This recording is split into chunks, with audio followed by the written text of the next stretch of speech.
E eu tenho um álbum de fotografias, eu sentada atrás de uma mesa, com um telefone. Tinha acabado de sair o telefone de teclinha. Quando eu cheguei aqui, não tinha tanto paulista, mas 2 anos depois, veio um monte de paulista e todo mundo é o paraíso, né? E como é viver bem nesse paraíso? Como esse paraíso funciona para todo mundo?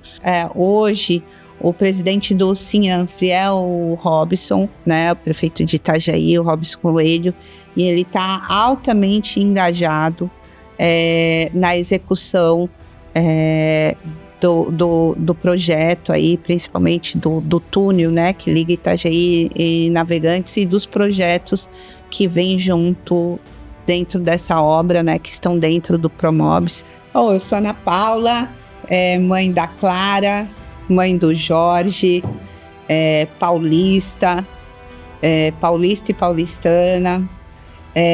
Agora já, né, quase me sinto barriga verde, porque estou aqui em Santa Catarina há 20 anos.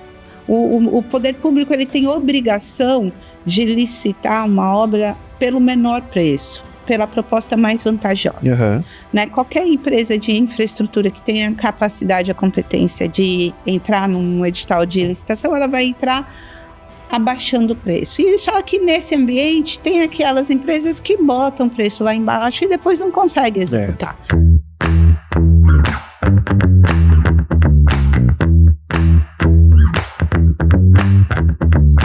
Fala galera do Engenharia Podcast, seja muito bem-vindo a mais um episódio aqui no nosso canal. E vocês sabem que eu sempre trago pessoas melhores do que eu, pessoas que sabem aquilo que eu não sei, pessoas que não erram tanto quanto eu, porque vocês sabem que eu erro pra caramba, né? Mas antes disso, eu quero dizer pra vocês o seguinte: curte esse canal, comenta, compartilha e manda pra aquelas pessoas que não acreditam muito na engenharia, na gestão, na parceria pública-privada. A gente vai falar disso hoje.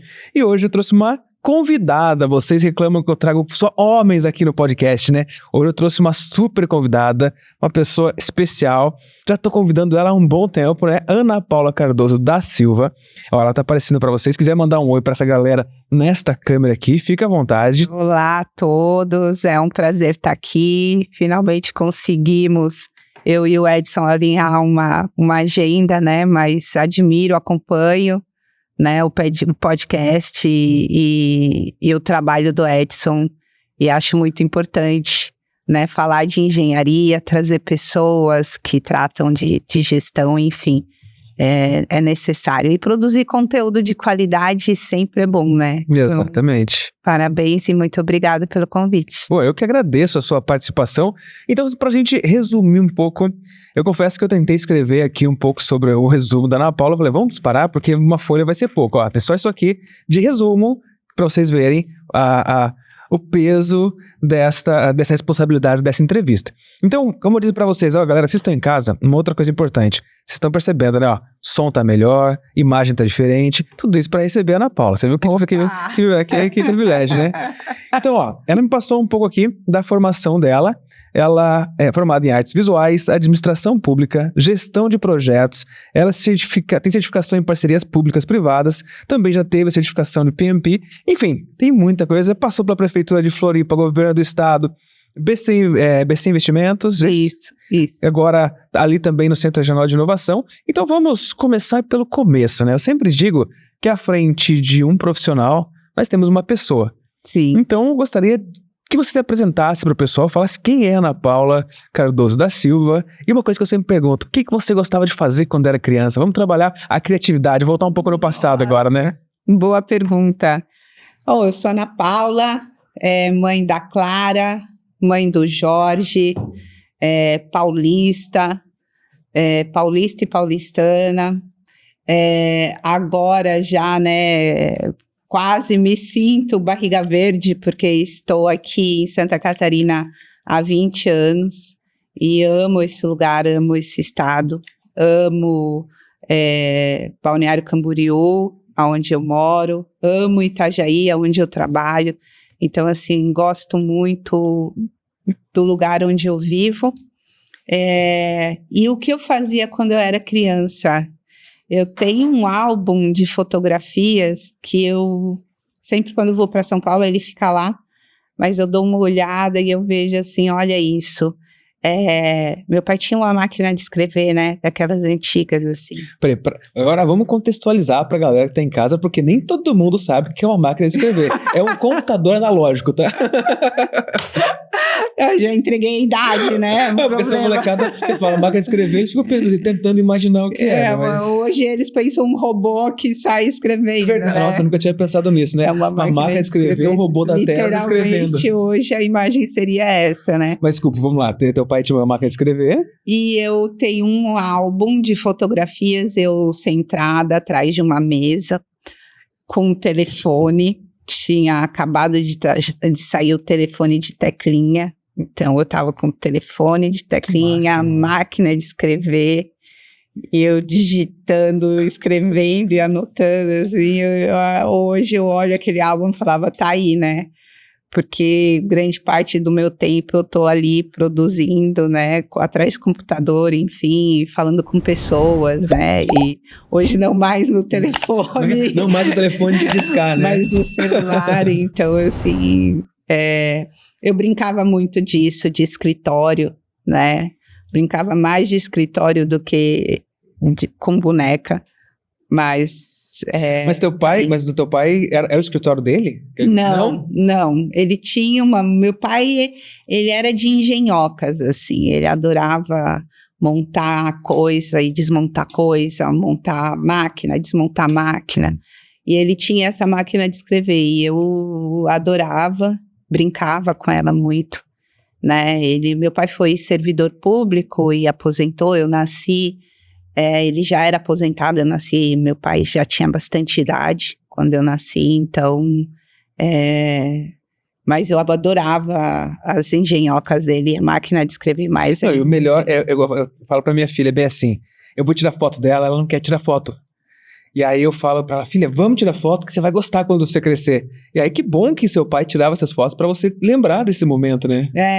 Eu acho que é uma coisa, meus filhos, eu também, teve uma época que eles tiram foto, mas eles tampam as caras, né, assim, botam um emoji na cara. A gente, não sei, eu acho que na nossa época, na minha época, tinha essa coisa de álbum, né? O pessoal batia na porta. Quando você falou minha agora, acho que eu também tenho esses álbuns em casa também. Minha mãe me mandou esse dia. Ela tem um lá que ela falou que não dá de jeito nenhum, mas tem um que eu tô montado em cima do cavalo, tem um que eu tô aquelas fotos que a mãe adorava de a gente sem roupa, não sei porquê. Isso. O pessoal batia na porta, né? Falava, vamos fazer um álbum, assim, aí já fazia um cenário todo, movimentava a casa inteira. É mais ou menos isso daí. Ah, que máximo. Mas me conta um pouco, aí, beleza, você cresceu lá no interior de São Paulo, em São Paulo, capital.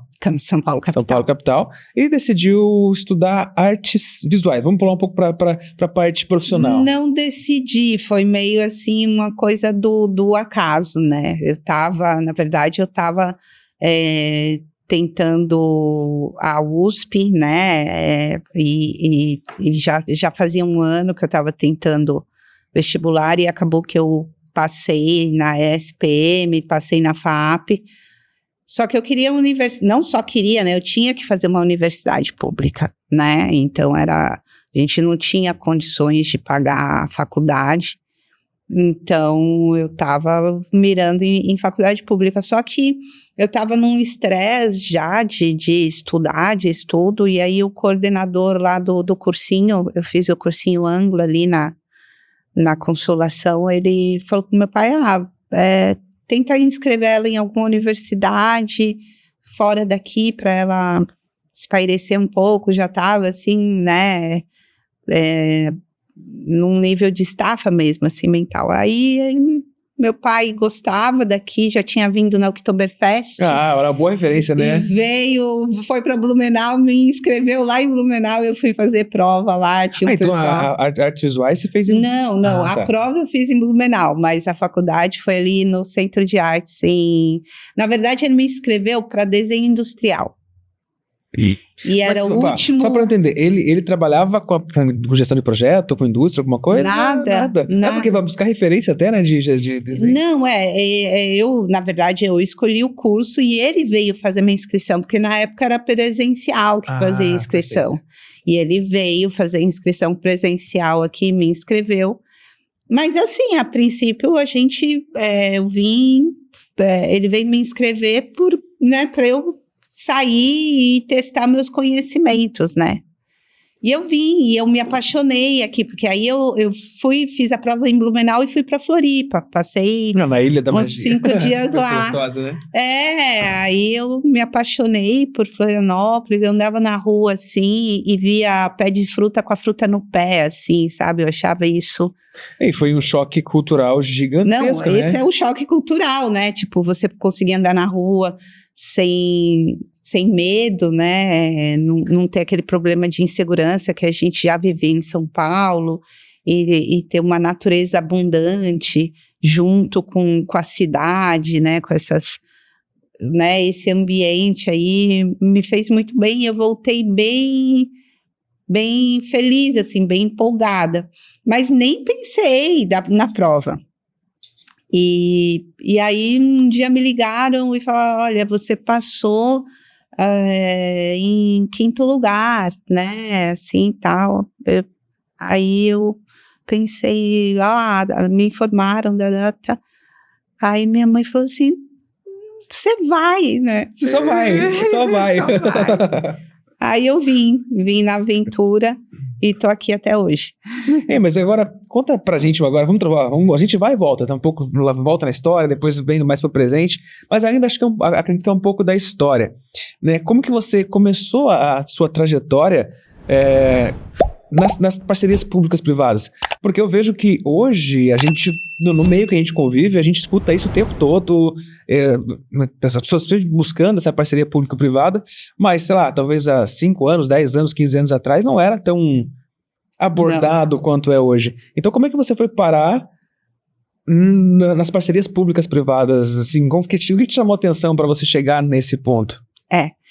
Isso é um ponto bem interessante e, assim, pegando um pouquinho do que você falou, Edson,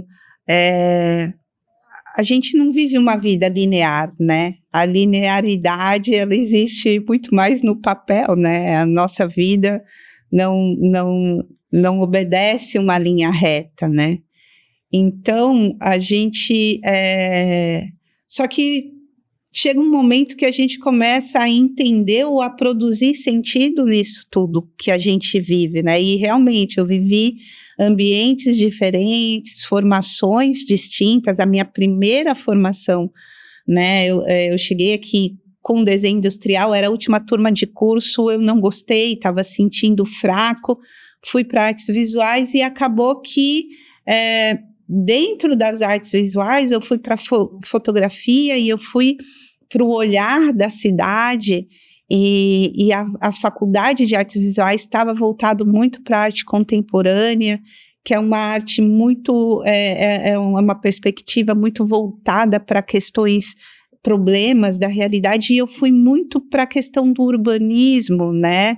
Eu li muitos pós-estruturalistas, né? Deleuze, Guattari, Bataille, Lacan. Isso foi a sua curiosidade que acabou despertando um olhar para, além das artes visuais, mas para um problema, para uma oportunidade? Dentro da Universidade das Artes Visuais, eu despertei. A minha tese lá de finalização foi em relação ao urbanismo. Eu li muito Sociedade do Espetáculo, Guy Debord, eu seguia essa visão de urbanismo. E dessa universidade, que aí eu fui para administração, daí eu fui para gestão de projetos, e eu entrei no setor público. Quando eu entro no setor público, eu já começo a levantar, né, diversos questionamentos dentro da minha percepção de cidade, do que eu tinha de background, né, do que eu tinha estudado e de como funcionava a máquina pública, enfim, essa questão aí, né, do funcionamento mesmo, de coisas pragmáticas, de problemas da cidade, de obra, de infraestrutura. E aí, né, nesse trabalho, eu comecei ali na Prefeitura de Florianópolis e já no governo do estado eu começo a pensar mais nas soluções que a gente tem, né, na época, né, a gente tinha disponível para o setor público adquirir infraestrutura com mais eficiência e tal, e aí, naturalmente, eu vou entender melhor o escopo de PPPs e concessões. Só para contextualizar na questão do lapso temporal ali. Você viu que, na verdade, pessoal, até para vocês entenderem quem está em casa, até para mim, para contextualizar, eu gosto muito de entender a história das pessoas. Sabe por quê? Porque eu percebo que a galera que está em casa vê a gente do lado de cá, primeiro que acha que a gente não tem as mesmas dores, os mesmos medos, o mesmo sofrimento.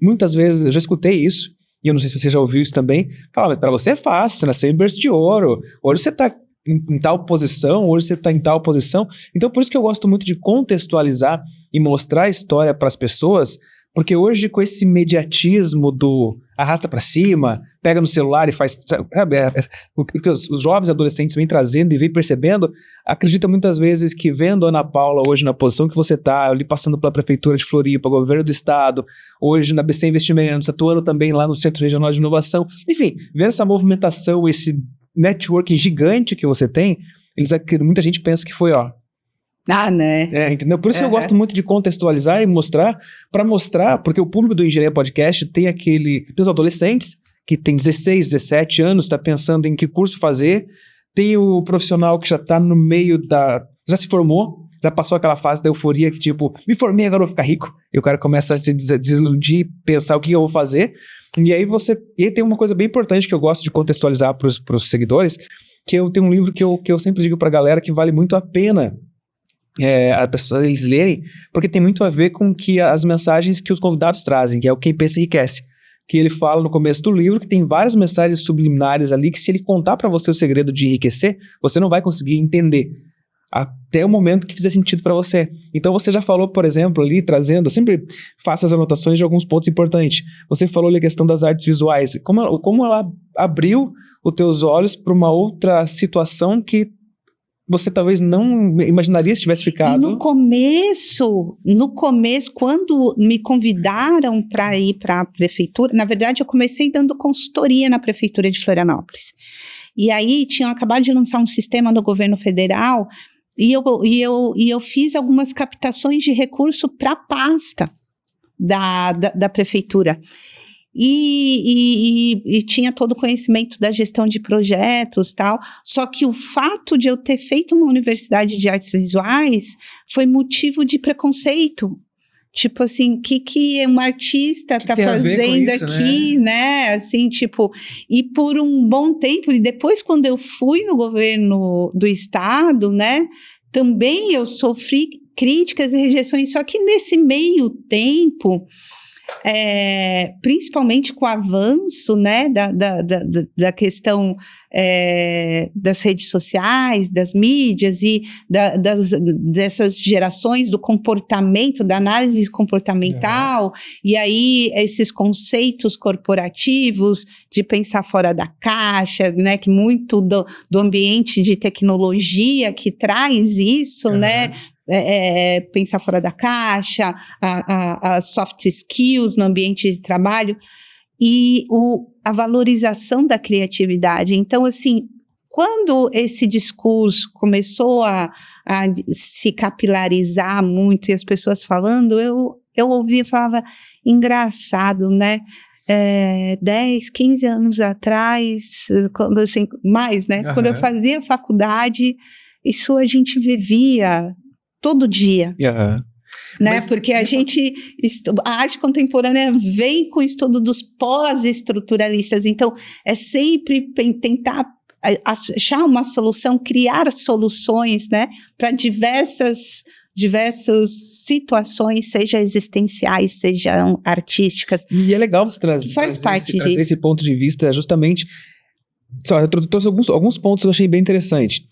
Há algum tempo atrás, eu ainda vejo, você falou de ambientes de tecnologia e ambientes mais convencionais de trabalho, que não são tão acelerados e tão criativos assim.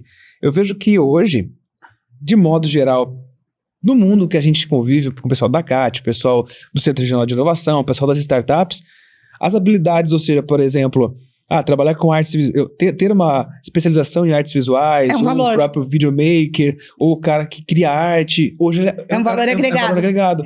E há um tempo atrás, um cara faz desenho, o cara faz arte, o cara tira foto, não tem valor nenhum. Sim. Então é interessante isso, né?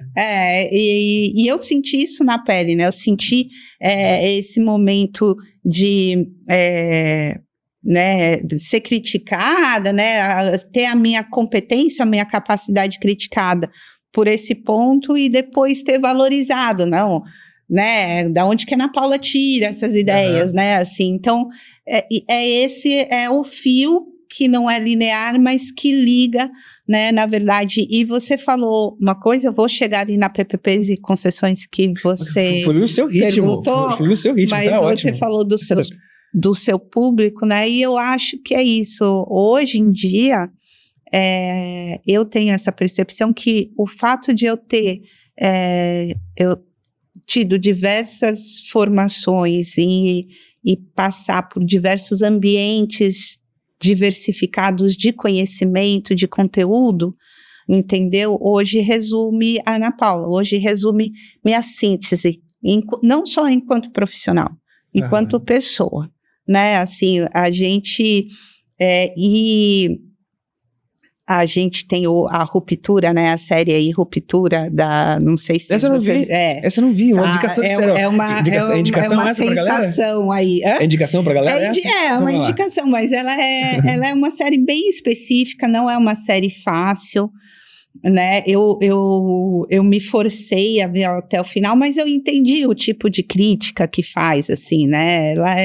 Às vezes ela pega um pouco essa coisa do absurdo, mas no final do dia, essa situação de você ser um no profissional e você ser um fora, né?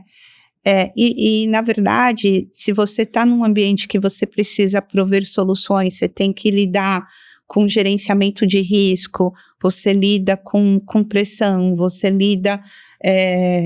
tem que lidar com situações hostis, situações agradáveis é mais fácil de lidar, né? Mas quando uma pressão, uma responsabilidade, uma cobrança por performance, hoje em dia a gente não tem, né? Assim, muito como, né, a gente diferenciar, separar esse lado profissional, né? Hoje em dia não. Eu não consigo, confesso. Hoje em dia é menos cobrado que a gente diferencie isso, porque não tem como, nos exigido muito mais. Ainda mais com o telefone, né, na mão hoje em dia, pessoalmente, enquanto pessoa.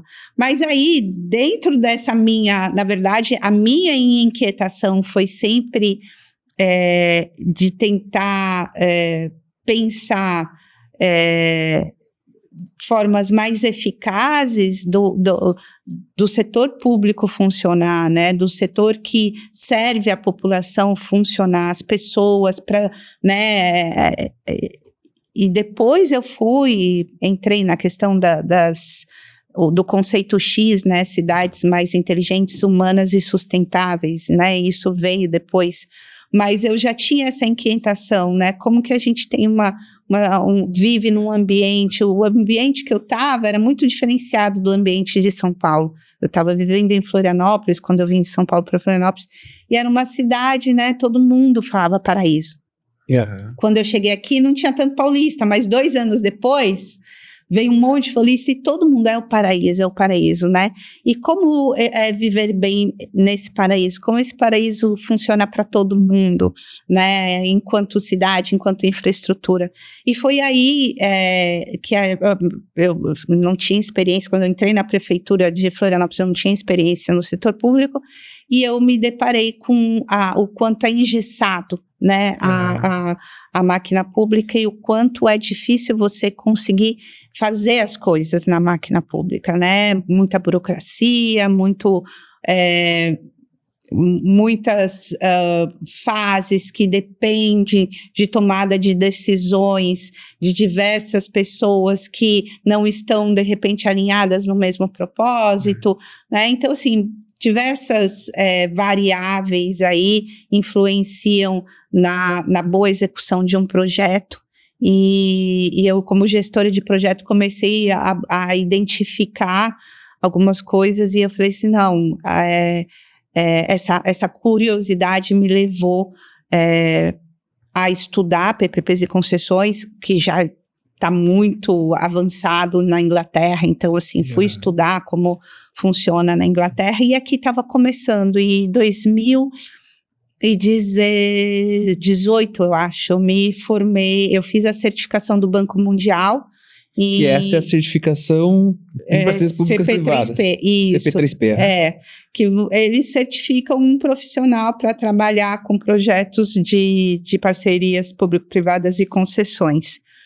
E aí eu mergulhei realmente de cabeça, fiz outras certificações de modelagem econômica financeira, ou de PPPs, de PAPPs, que são parcerias ambientais, e aí eu fui entrando cada vez mais nesse escopo, e na época era muito difícil, porque os gestores públicos não entendiam, né, nem a população geral não entendia o valor, né, da transferência, da execução e da gestão de ativos e serviços públicos para o privado, que não é uma privatização, né, é a transferência da responsabilidade, né, por um período de tempo, mas o ativo continua público.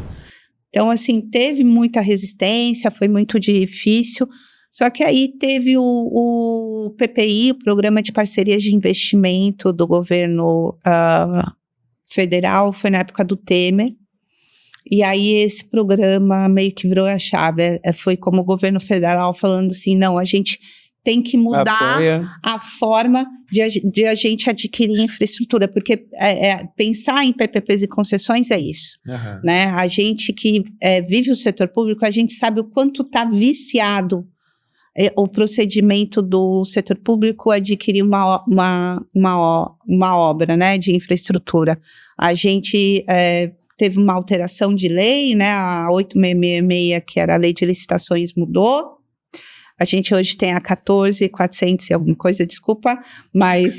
São muitos números. Se alguém souber o número correto, escreve nos comentários aí, porque a gente executa, mas é que foge algumas coisas. Né? Mas é que dentro desse escopo aí, dessa legislação que regula a forma, era uma situação hoje que a gente vê que vira um círculo vicioso, ou seja, o poder público ele tem obrigação de licitar uma obra pelo menor preço, pela proposta mais vantajosa. Né? Qualquer empresa de infraestrutura que tenha a capacidade, a competência de entrar num edital de licitação, ela vai entrar abaixando o preço. E só que nesse ambiente tem aquelas empresas que botam o preço lá embaixo e depois não conseguem executar. Então, assim, nós temos estradas no governo de Santa Catarina que ficaram paradas por anos, por conta desse motivo. A empresa ganhou, colocou o preço lá embaixo, ela desistiu, e aí o governo, para chamar outra, ele não pode sair daquele preço que foi a primeira. E ninguém quer fazer por aquele preço, porque não é o valor de mercado. Porque não vai dar conta de terminar. Porque não é a realidade. Né? E casos como esse são milhares no Brasil inteiro. Né? A empresa ganha para fazer uma escola, entrega mal feito, acabamento mal feito. E não é, PPP, concessões, não é a solução para tudo. Não é a bala de prata. Mas para alguns projetos estratégicos, para alguns projetos essenciais, são sim, né, e funciona. E hoje, né, a gente já tem esse entendimento mais capilarizado nos entes subnacionais, nos estados e nos municípios, né, assim como no federal, isso já está bem tranquilo, tanto que houveram várias licitações aí de portos, aeroportos, enfim, né, grandes estradas, rodovias federais, e isso já vem acontecendo já nos entes subnacionais, nos estados e municípios, de forma mais... A PPP de iluminação pública, ela também veio como uma solução que popularizou, né, o modo o escopo de PPPs, como funcionam as PPPs e concessões, E, lógico, temos muitos desafios, tem muitos problemas ainda a serem enfrentados, principalmente no acompanhamento, na fiscalização desses contratos, mas ainda assim, hoje eu não vejo outra forma de a gente garantir uma aquisição mais eficiente. No caso dessa aquisição, assim, fica uma dúvida, assim. Então, por exemplo, quando a própria prefeitura ela abre uma licitação, ela vai por esse quesito, geralmente, de valor. Geralmente, o menor preço tende a ter mais vantagem. Claro, tem outros requisitos, mas o valor acaba sendo... E quando é uma parceria pública-privada, geralmente... ou a equipe, talvez a equipe técnica é maior, você tem mais análise de outros requisitos, e não somente o valor... Porque tem a questão também, em algumas licitações, a questão do patrimônio da empresa, se ela consegue garantir a finalização, algo nesse sentido? Depende muito do ativo, eu vou te dar aqui 3 exemplos, né? Por exemplo, bastante comum é concessão de rodovia, né? Então, nós temos aí, por exemplo, a Ecovia em São Paulo, né? Nós temos concessões que pelo pedágio, a concessionária se remunera e aí ela fica por um período de 20, 25, 30, 35 anos responsável pela manutenção daquela rodovia. Uhum. E naquele modelo, né, ela é remunerada pelo usuário, né, pelo motorista que paga lá o pedágio. Esse é um modelo. Um outro modelo que é uma concessão mais de forma, a gente chama concessão comum, mas pode ter outras tipificações, outras modalidades de concessão, por exemplo, um ativo como um parque, ou um mercado público, ou um ativo voltado para o turismo, né? Esse ativo é um ativo público, mas o setor público não tem a expertise de explorar comercialmente aquilo ali. Então, ou ele pode ou transferir a gestão, ou mesmo licitar a construção, o investimento daquele projeto pelo setor privado, e o setor privado explora comercialmente aquele empreendimento e se remunera a partir disso, né? E as PPPs em estrito senso, que a gente chama, que são as administrativas ou as patrocinadas, termo um pouquinho técnico, mas estou tentando exemplificar,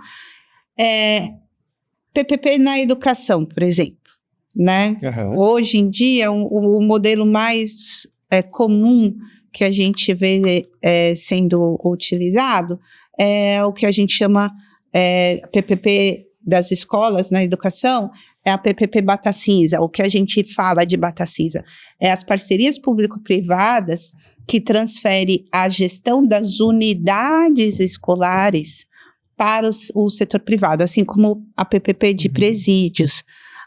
Mas a parte pedagógica e o professor continua com o município. A parte pedagógica, os professores, é tudo MEC, é tudo pelo município. Só que, em vez de um diretor da escola ter que ficar preocupado com a caixa d'água que quebrou, com o cano que estourou, com o segurança que não veio, com o ar-condicionado quebrado, todo esse serviço de zeladoria, ele é gestado por uma empresa pública. Se não existe a escola e o município precisa de novas unidades, a PPP também é uma solução. Então, o privado, ele constrói, ele investe em novas unidades, e a gente parte do princípio que ele não vai construir, que nem uma lei de licitação normal, entregar e vai embora. Ele vai construir e ele vai gestar aquele equipamento por 20, 25 anos, 30 anos. Então, quanto mais eficiência ele entregar naquela obra, menos é o custo dele de manutenção. Entendeu? E esse contrato que é feito numa PPP de 20, 25, 30, 35 anos, ele a PPP, a educação é um serviço público, né? Então, o município não cobra. Então, o próprio município remunera o privado, tá? Então, ele constrói a unidade, ele vai ser responsável pela manutenção daquela unidade por X anos, ele vai ser remunerado pelo município. Aí você fala, Ana, mas qual que é a diferença do município construir? A diferença é que o município constrói, o município tem que contratar a empresa de segurança, o município tem que contratar o paisagismo, a pessoa que vai cortar o grama, o município tem que contratar a manutenção do ar-condicionado, ou seja, acaba que a Secretaria foco, né? de Educação e os diretores, eles têm que fazer um trabalho de zeladoria. E essa gestão, no caso, se for da prefeitura, seria da Secretaria de Educação? Ou seja, às vezes é da Secretaria de Educação, às vezes é do próprio diretor da escola. Muda de municípios né, muda o cenário, mas ainda sobrecarrega a Secretaria de Educação e sobrecarrega o diretor, a equipe, né, escolar, que deveria estar se preocupando com a parte pedagógica, que é um trabalho de zeladoria, é um trabalho... E na PPP e nas concessões, quando a gente estrutura um projeto desse de longo prazo, o que a gente tem que fazer? A gente tem que fazer uma matriz de risco e a gente tem que fazer uma matriz de indicadores de desempenho. Então, a remuneração daquele privado pelo município ou pelo ente público só vai acontecer se ele performar. Que nem obra normal, ela tem avançamento de obra, fez a medição, se estiver dentro da medição, atingir os parâmetros, ele recebe, ou algo mais ou menos. Sim, só que numa obra assim que você está falando, depois que ele entrega, ele vai embora. Entregue. Se deu um problema depois, se a questão ali do encanamento não foi bem feito, tem o tempo da garantia, passou a garantia, acabou. Ali não, ali ele tem que construir, se der algum problema na obra, ele tem que consertar, e ele passa esse período do contrato, de vigência do contrato, tendo que fazer a gestão e tendo que agregar valor. Por quê? Porque ele recebe mensalmente. E nos KPIs, ou seja, nos indicadores de performance, se ou os professores, a escola não avaliar bem, ou se os pais não avaliar bem, se o município não avaliar... Tem essa pesquisa com os com certeza, com certeza. Os stakeholders, ou seja, as partes interessadas daquele ativo, precisam avaliar. E se ele não estiver performando bem, ele vai ter um desconto no valor que ele vai receber. Ou seja, há um interesse muito grande da parte dele financeira, principalmente falando de entregar um bom serviço para que ele receba integralmente aquele... E aonde que o município, aonde que o setor ganha, o público ganha nisso? Ganha com eficiência. A mesma coisa com as estradas, né, que os usuários pagam pedágio, mas se ele construir uma estrada ruim, ele vai ser obrigado a investir mais na recuperação e ele perde a margem, diminui a margem de lucro dele. E a gente sabe que um bom empresário ele quer ter uma margem de lucro cada vez maior. E entregando um serviço de qualidade, consequentemente, aumenta o seu faturamento, né? Porque retrabalho é um custo e tanto, né? A mesma coisa que eu falei, por exemplo, do ativo turístico, né? Se ele não fizer um ativo turístico interessante e se ele não movimentar aquilo ali, ele baixa a arrecadação dele, por mais que ele não receba do município, porque na concessão só de exploração, ele paga uma outorga para o município, porque o projeto se paga, né? Vamos lá, pensar assim, o mercado público, né? Ou um parque, um zoológico, como é em São Paulo, o zoológico lá, ele é uma concessão, ou seja, a própria movimentação, né? Ela paga os investimentos durante um período de tempo.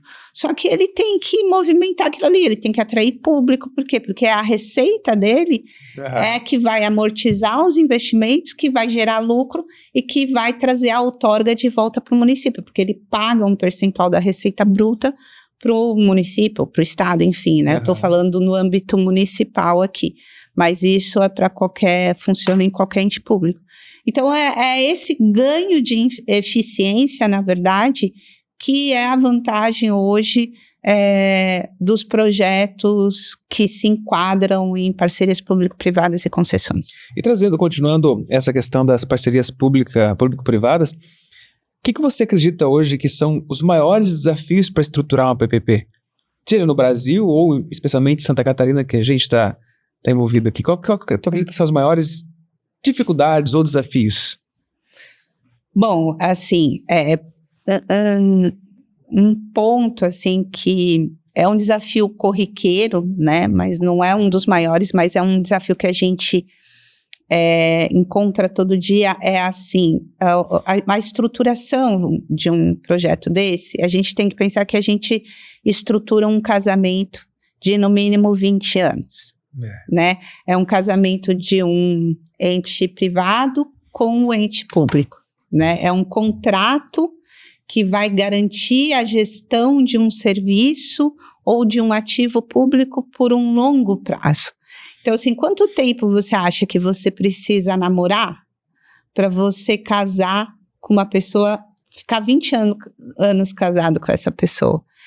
A gente usa essa metáfora, né? Então, assim, o tempo de estruturação de um projeto, ele não é 1, 2 meses, né? O pessoal fala, pessoal, né, no nosso dia a dia, vamos fazer uma PPP, daqui 2 meses, isso não existe. Então, assim... Outra frase também que o pessoal comenta, mas está demorando muito isso. Está demorando muito. Mas eles não sabem as etapas, né? Então, assim, a estudar a viabilidade econômica financeira, a viabilidade técnica e jurídica, que são todos os estudos que precisam ter para a gente, dentro dessa estruturação, e para a gente entender que aquele serviço, aquele ativo é viável ou não, fecha a conta, paga a conta, isso leva tempo e isso exige pessoas qualificadas, né? Uhum.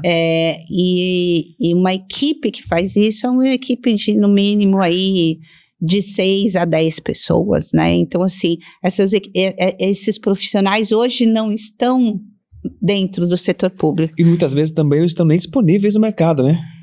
Estão raros, mas existem, né? Então, o que acontece? As estruturações não são baratas, tá? Dentro do ganho de eficiência que se tem, vale a pena, e elas não são rápidas. Então, o maior desafio são os gestores públicos entender a necessidade de planejar, de se estruturar muito bem um contrato, para que aquele serviço, aquele ativo, gere impacto na sociedade durante 20, 30, 35 anos, né? Então, é pensar a longo prazo, né? E é pensar bem, estruturar bem. Então, assim, mas está crescendo, está melhor do que 10 anos atrás. Eu acredito que é um ambiente onde nos permite, eu acho que essa é a minha maior paixão, né, por esse escopo que eu falo, né, por esse ambiente. A gente consegue inovar ali.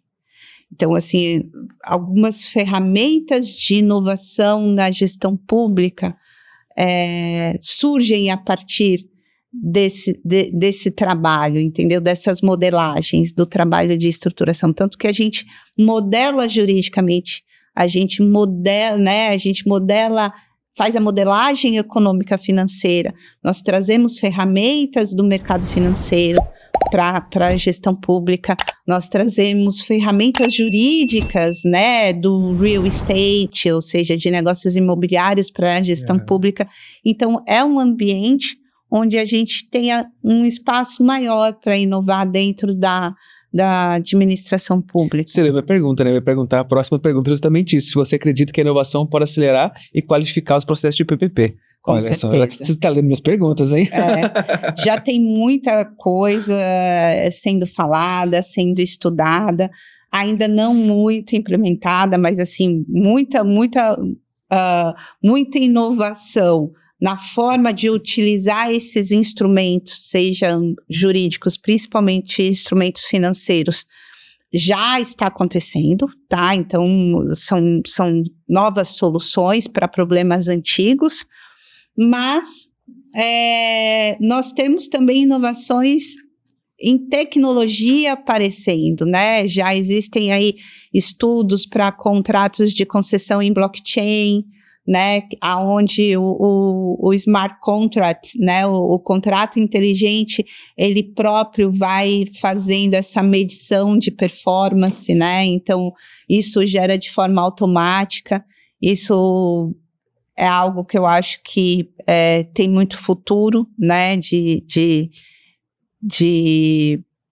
se desenvolver dentro, né, do setor público, né, é um ganho aí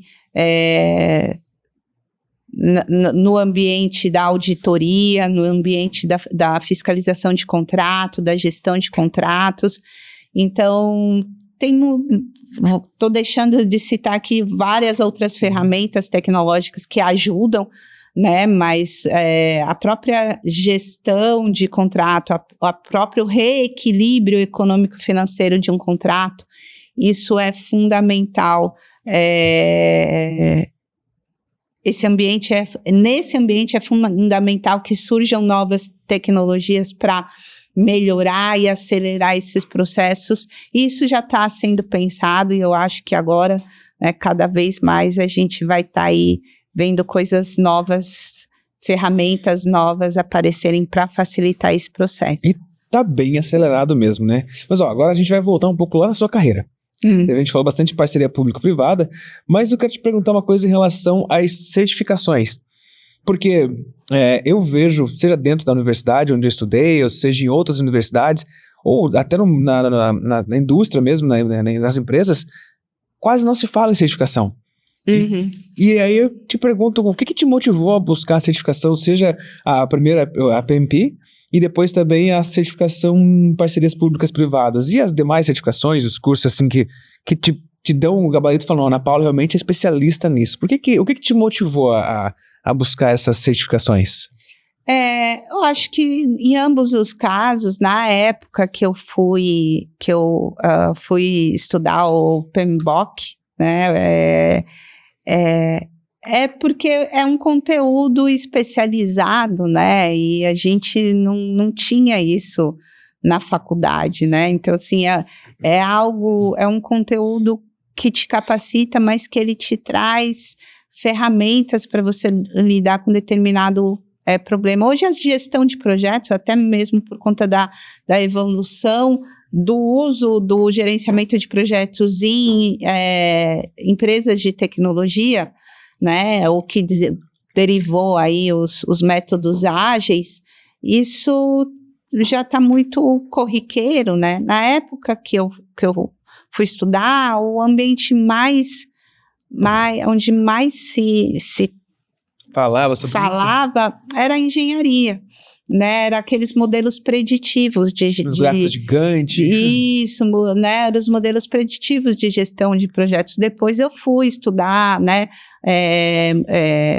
Métodos ágeis, né? Que realmente hoje, né? Uma prova do PMI é muito mais métodos ágeis, né? O próprio Project Management Institute, ele demorou um pouco para assimilar.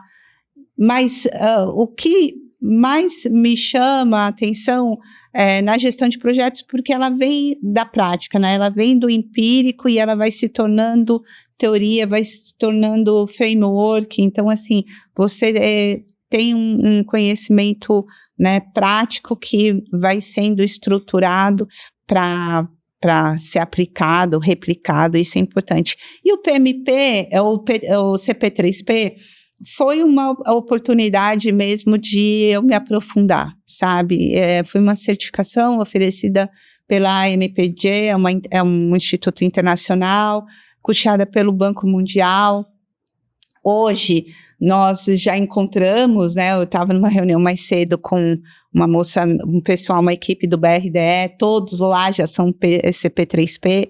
Quando eu fiz, eu acho que eu fui a segunda ou terceira turma no Brasil, né? Não. Então, quando eu fiz, mesmo. A prova era em inglês, toda em inglês, era assim, tipo, 5 horas de prova, toda em inglês. Saí de lá tonta, era em São Paulo que aconteceu o curso, eu fui para lá, foram, acho que 3 ou 4 dias, uma semana, assim, mas você passa 3, 4 dias tendo conteúdo o dia inteiro e no último dia, 5 horas de prova. São 3 dias de conteúdo e a prova no final? E a prova, a certificação era isso. Tipo um intensivão pro Enem. Era assim, era uma loucura, né? Como assim, se fosse... Tipo, corta o escalpo, você sai lá com a cabeça, né, virada. Mas foi assim, hoje já tem online, conteúdo online em português. Então hoje está mais fácil, e isso foi bom porque, né, tipo, deu maior capilaridade para esse conteúdo, né, para o pessoal entender mesmo, assim, como funciona uma estruturação de um projeto desse, e hoje a gente já consegue ter esse entendimento em vários setores, né, públicos como bancos, enfim, até o próprio setor privado. Hoje você já vê empresas já que se dedicam exclusivamente a ter investidores e entrarem nessas licitações, nesses projetos, já com essas parcerias, né? Entendi. Mas mais uma pergunta de carreira, de novo.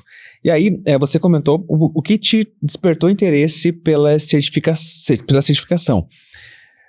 Hoje, com base, olhando o mercado de modo geral, nós temos muito poucos profissionais certificados, seja no PMP ou nessa certificação, nem conhecia a certificação em parcerias públicas privadas, que é a CP3P. Isso. Então, você acredita que isso foi um diferencial na tua carreira? Você diria para quem está em casa e está ouvindo a gente que está entrando na faculdade ou está se formando? Eu sei que para o PMP, para certificação do PMP, tem a questão dos requisitos de projeto, você tem que comprovar um tempo de projeto que você já trabalhou, algo nesse sentido. Mas se o profissional, ele está ali, ele tem esse tempo de projeto e ele está estagnado. Muitas vezes a pessoa fica estagnada, 5, 6, 7, 10 anos no mesmo projeto, ganhando aquele mesmo valor, e ela começa a se desanimar. A certificação pode ser um caminho para que ela tenha um crescimento exponencial de carreira? Com certeza, eu não tenho dúvida. É algo que eu falo para os meus filhos. Se você acha que arroz e feijão só tá bom para você, o problema está em você, né? Então, assim, hoje, a gente não pode aceitar isso, né? Assim, se você está fazendo faculdade, se você tem uma formação e você acha que só essa faculdade, só essa formação, ou até mesmo só a pós-graduação, né, é o suficiente, eu digo que não. E outra, quanto mais... a gente não vai falar disso aqui agora, mas assim, não, eu estudei arte, né, mas eu estudei parcerias público-privadas, estudei administração pública, estudei negócios em blockchain, estou fazendo MBA em finanças corporativas. Ou seja, mais uma. Entendeu? Eu fiz um MBA em real estate, fala, caramba, é o keep learning, né? Você tem que aprender quanto mais conhecimento, e aí eu falo, conhecimento, não é informação. Conhecimento é diferente de informação. Não quanto mais conhecimento você tiver de áreas, ambientes diferentes, entendeu? E você não precisa fazer uma faculdade de cada um. Hoje, não, é você dedicar um pouco do seu tempo a realmente entender como funciona alguma coisa, né? E isso nunca é em vão, porque no final a síntese disso vai ser o resultado do que você vai ser um pouquinho mais lá na frente, né? Então, assim, vai influenciar. Se você é um engenheiro e você resolve fazer um curso de chefe, culinária... Eu já fui, Eu já fui. Sushi Man, trabalhei 2 anos no restaurante japonês como sushi man. Não tem alguma coisa que você... dessa experiência que você absorve? A experiência, ela forma o background da pessoa, seja na forma de você lidar com as pessoas, seja na forma de conteúdo, do conhecimento que você adquiriu, seja ou mesmo da sensação de você ter experimentado aquilo. Então, assim, em relação à certificação, pensando especificamente nesse ambiente de trabalho, sim, as certificações são diferenciais, né? Você saber um conhecimento que ele é, mas específico. Não, mas a especialização hoje não é o caminho. O pessoal fala, pode até não ser, mas se você entender a especificidade de cada nicho de conhecimento, de você entender como funciona, ou se você eu quero estudar isso. Então, vai entender as soluções, vai entender o que existe de soluções para aquilo que você quer estudar, além do feijão e arroz. Né? Então, eu acho que ainda assim é muito válido. Eu recebo muita pergunta da galera no canal, principalmente no YouTube. Eu vejo que o engenheiro, o administrador, o gestor, ele não é de responder muitas coisas no Instagram. Mas no YouTube, eles perguntam muita coisa mesmo. E aí eu sempre recebo mensagem assim, Edson, eu tô pensando em fazer um curso voltado para a segurança do trabalho, não é uma pós, é um curso. Eu falo, cara, vai, faz. Vai ter um negócio da associação em tal lugar, você acha que vale a pena fazer? Eu falo, cara, vai e faz. Porque hoje, eu também trazendo para minha história, tem tanta coisa que eu fiz no meu passado. Por exemplo, eu fui músico na minha adolescência. Então, dos meus 14 anos até os meus 20, 21, eu toquei na noite, aprendi a tomar choque, mexer em equipamento elétrico, aprendi a mexer, não câmera, mas com som, mas é semelhante, afinal de contas o podcast ele é uma produção de vídeo, mas também de som. Então, aprendi a mexer nisso aqui, nessas mesas, nesse negócio todo. E eu nunca imaginei, lá atrás, quando eu tinha 14 anos, que hoje, com quase 40, eu ia utilizar esse conhecimento. Por exemplo, a questão de falar em público. Eu não falava em público, eu morria de medo de falar em público. Mas a música também me ajudou depois. Hoje, eu sou palestrante, faço, enfim, mestre de cerimônia, me estou me convidando agora para ser mestre de cerimônia, para fazer... O último convidado foi a Conexão Suécia, eu não falo inglês. Me chamaram para ser mediador de 2 professores da Suécia que estavam vindo para cá no Brasil falar da indústria 5.0. E eu nunca imaginei que, pelo fato de ter essa desenvoltura, digamos assim, né, não ter tanta vergonha assim, vindo lá da música também me ajudaria a fazer intermediação, mesmo de algo que eu não falo, que é o inglês. Então eu acredito que, justamente pegando parafraseando a Ana Paula, justamente isso, algumas coisas a gente não entende o porquê, mas a gente falando em outras palavras, né, lá no final a conta fecha. A hora que a gente menos espera, a gente fala, caramba, eu já ouvi isso em algum lugar. Então até para você que está em casa, eu digo para você o seguinte, cara, se você está na graduação, se você está estudando, procura ali o conselho de classe do curso que você está fazendo. Você está fazendo engenharia, procura o CREA tem CREA Júnior. A OAB, eu não sei se tem OAB Júnior ou Jovem, mas deve ter algum programa voltado para você que está estudando. Administração, mesma coisa. Contabilidade, mesma coisa. Então procure fazer parte de meios, quando tiver o Startup Weekend na tua cidade, vai fazer o Startup Weekend, que é um lugar fantástico para você destravar o empreendedorismo, fazer conexões com pessoas fantásticas. Enfim, se você está aqui em Itajaí, vai lá conhecer o Ilume Park, né? A gente nem falou do Ilume Park ainda. Agora você está no Ilume, não tá? Eu também, estou fisicamente no Ilume, mas aonde eu estou mesmo é na Itajaí Participações. A Itajaí Participações é a unidade de parcerias público-privadas de Itajaí. E ela é uma empresa pública, né? O sócio majoritário é o município, mas ela também coordena ali o Ilume, né? O Centro Regional de Inovação ali.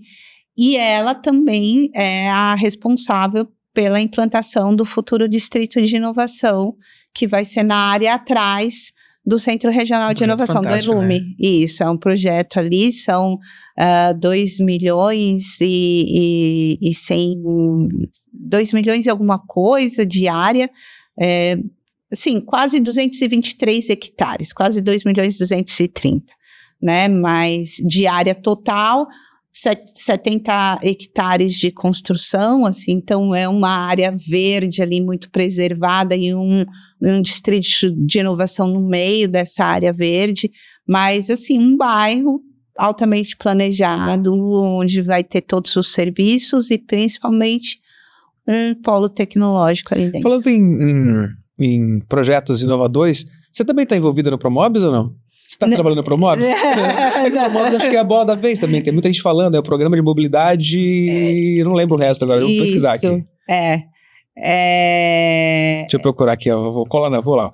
Promobis, Projeto de Mobilidade Integrada Sustentável na região da Foz do Rio Itajaí. É uma iniciativa que visa transformar a mobilidade urbana em 11 municípios da região da Foz do Itajaí. Enfim, só perguntei isso porque, não estava nas perguntas, mas é porque você está conectado, né? Itajaí Participações está envolvida, a BC Investimentos também está envolvido, e a Anfra e os demais municípios, né? Eles estão lá no Elume, eles estão no Centro Regional de Inovação, tem uma sala do Sim-Anfre, que é o consórcio intermunicipal multifinalitário, que é a turma responsável pelos projetos do Promobis, pela coordenação do programa, e eles ficam lá com a gente. Eu não estou envolvida diretamente. Quer dizer, ainda não, né? Não, né? não pretendo, porque a gente está assim, a Itajaí Participações, ela está coordenando a estruturação da carteira de projetos de Itajaí voltados para PPPs e concessões. E quem está fazendo essa coordenação ali sou eu. Então, assim, a gente, por mais que a gente queira se envolver em muitas coisas, a gente tem que priorizar, falta abraço, né? A gente tem que priorizar. Então, assim, a gente está priorizando a implantação do Distrito de Inovação e a carteira de projetos de investimentos de Itajaí Participações. E esse trabalho, ele não existe sozinho sem um trabalho de atração de investimentos. Então, a gente está buscando parcerias, falando, criando estratégias para atrair investidores, conversando com investidores, players, né, locais, para começar a vocacionar esses ativos, né, esses projetos aí, e iniciar a estruturação deles. Né? Então, isso exige muito trabalho, eu imagino, né? Mas o Promobis já tem uma equipe altamente qualificada. E eu acredito, assim, hoje, o presidente do Sim-Anfre é o Robson, né? O prefeito de Itajaí, o Robson Coelho, e ele está altamente engajado na execução do projeto aí, principalmente do túnel, né, que liga Itajaí e Navegantes, e dos projetos que vêm junto dentro dessa obra, né, que estão dentro do Promobis. Então, assim, tem uma equipe muito empenhada nisso. O próprio Nicolas Reis, que é o presidente da Itajaí Participações, ele está todo dia discutindo isso, né, articulando com os demais municípios, com o Banco Mundial. Então, assim, então a Itajaí Participações, ele é da Itajaí Participações, então a Itajaí Participações ele está com o presidente do Elume também, não está? Diretor do Elume? Não é ele que está? É que a Itajaí Participações, o Elume hoje não tem uma personalidade jurídica própria, tá? Isso é algo que até a gente está discutindo muito, assim. Então, o Elume está sobre a gestão da Itajaí Participações. Entendi. Então, o Nicolas Reis, ele sendo diretor-presidente da Itajaí Participações, ele acaba... Como consequência, né? A gente fica ali, né, cuidando do Elume, mas nós temos ali agentes de inovação capacitadíssimas, né, e que ajudam nesse processo. Mas o Promobis está lá com a gente e a gente entende que tudo isso acontecendo, a gente vai ter uma região transformada aqui. Esperamos que não tão pouco tempo, porque não acontece de um dia para hoje, um projeto mas grandioso, assim, né? E nos próximos anos a gente vai ver uma grande transformação aqui na região. E são projetos grandiosos, né? Por exemplo, eu estou colando aqui, né, na internet, claro. Por exemplo, alguns dos projetos do Promobis é Sistema de Transporte Coletivo Regional 100% elétrico. Ligação de Balneário com Itajaí.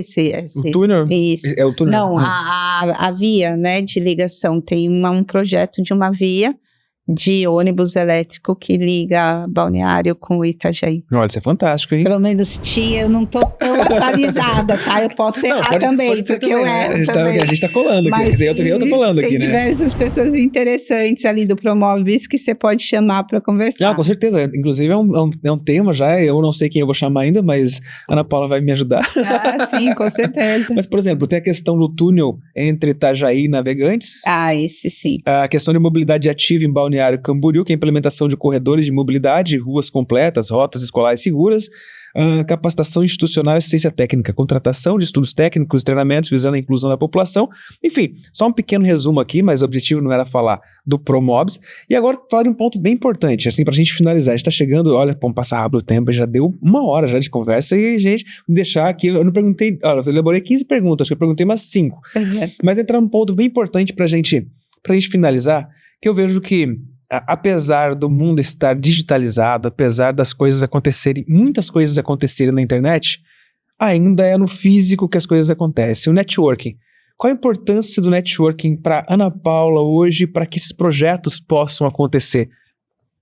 Fundamental. Esse é um ponto que eu ia puxar da outra questão tua, da importância da certificação, né? Então, assim, estar em diversos ambientes de aprendizado é importantíssimo, sim, pelo conteúdo que você vai absorver, mas principalmente pelas relações que você vai estabelecer nesses ambientes, entendeu? Então, a diversidade, né, de relações que você estabelece nesses ambientes de conhecimento, de aprendizado, naturalmente cria já um network, né, uma rede de pessoas, né, com interesse. E cada ambiente que você vai criar um network. Então, assim, eu sou muito beneficiada disso, porque quando você trabalha com vontade, quando você se interessa pelo assunto, é inevitável que você cria relações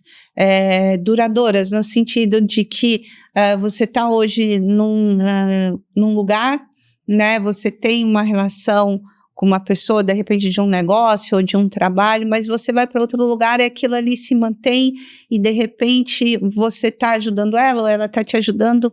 Então, assim, hoje isso é fundamental e isso é um capital, tá?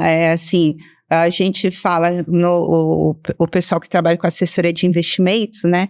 A carteira deles é o que mais vale, né? Os contatos ali, né?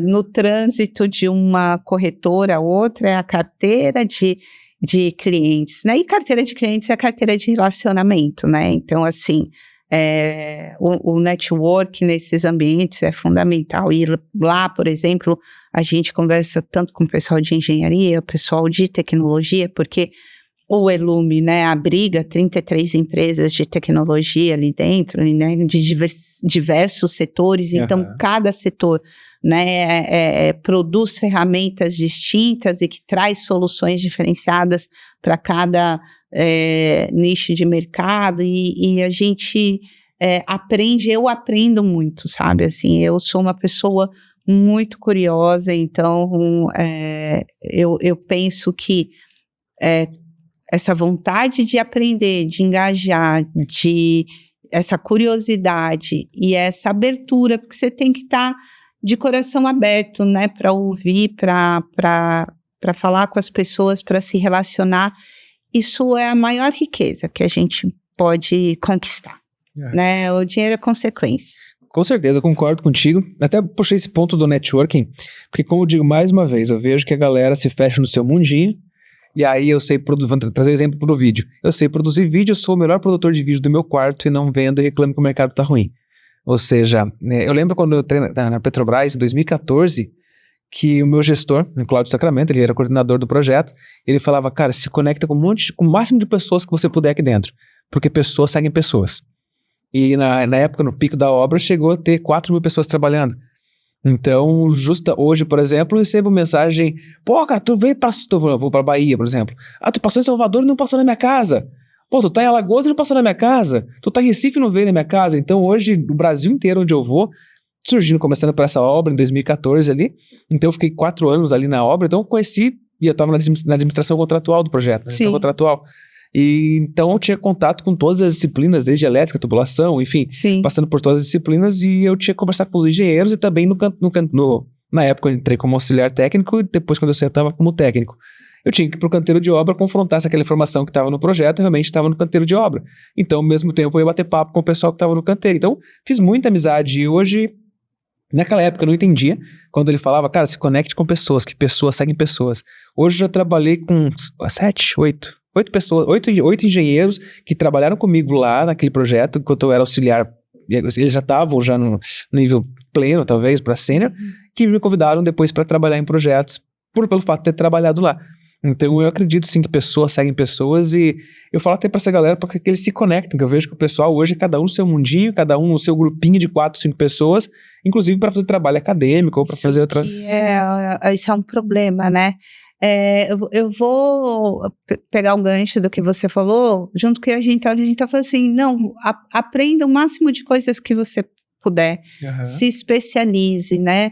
Mas a gente tem que ter o entendimento que uma árvore só não faz floresta. Verdade. A gente não consegue fazer tudo sozinho, apesar que você fazer esse podcast quase todo sozinho. Mas isso é só uma parte das coisas que eu faço, né?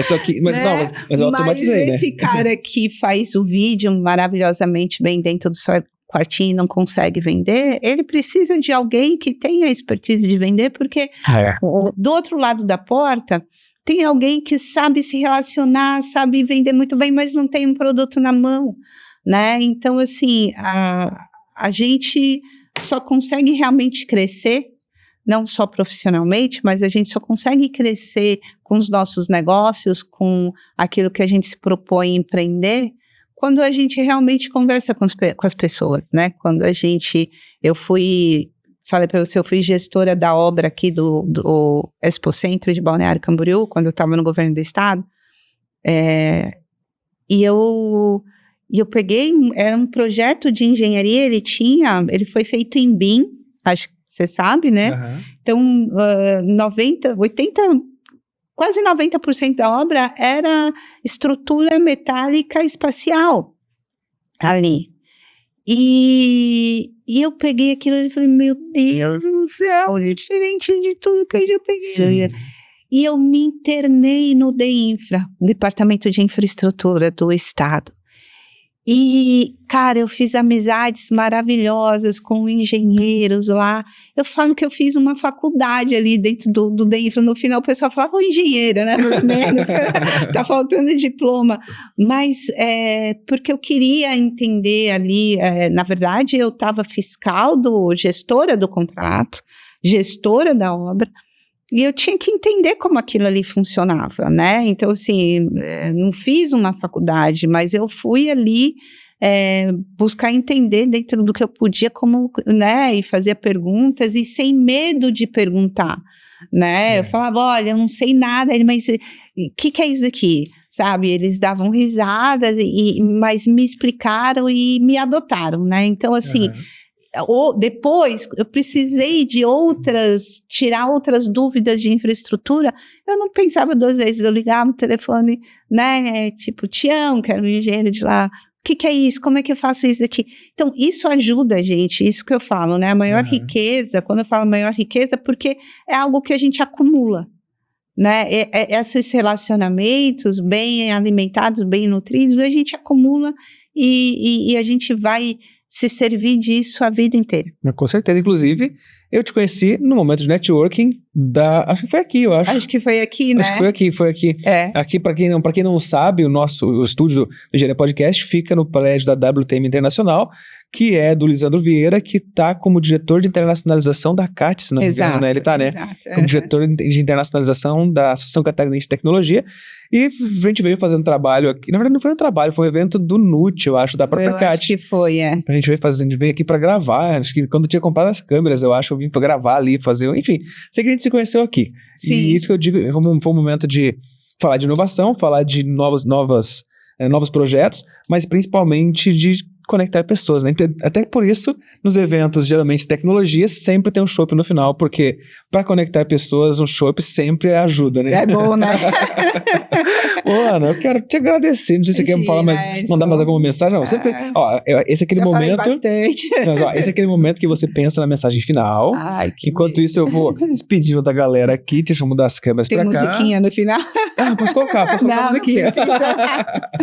Tô brincando. Eu quero, primeiro eu quero pedir palmas pra vocês em casa aí, porque eu não errei a câmera nenhuma vez ainda hoje. Eu acho que eu não errei nenhuma vez, então batam palmas nos comentários. agradecer a Ana por ter vindo aqui. Ana Paula, é uma honra te receber aqui. Você sabe que eu te admiro você como mulher, como pessoa, como profissional. E para mim é uma satisfação imensa ter você aqui no podcast, compartilhando bem pouquinho da sua história, da sua trajetória. Pouquinho, né? Bem pouquinho, né? Porque a gente não vê.